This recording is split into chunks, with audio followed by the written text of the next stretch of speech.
babalik na ako. Kasi itong daan na aking binabaybay ay walang dudang patungo sa Mapanas. Baka ako maligaw. Hindi na ako maliligaw sa daan na ito. Subalit ayoko munang pumunta sa Mapanas gamit ang tempo. Pagkat ako'y nanggaling sa ibayong bundok na yan. Kung hindi nyo, lingid sa inyong kaalaman, nanggaling rin ako sa bundok na yun. Yun ang Makahapay. Sa likod ng bundok na yun.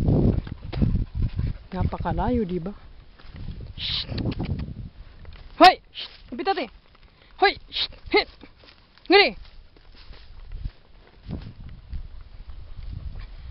Ay. Sulit ang tanawin dito. Sa totoo lang, mas maganda ito kaysa sa Kapanalugan. Kasi dito, hindi gaano malalaki ang mga pugon. Kagaya nito. Doon, napakatatangkad. Pero okay lang. Saan na yata ako patutungo?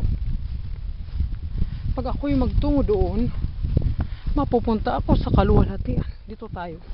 Kung saan tayo nanggaling kanina. Yak akong ito na ang tamang daan. Tanawin nyo ito.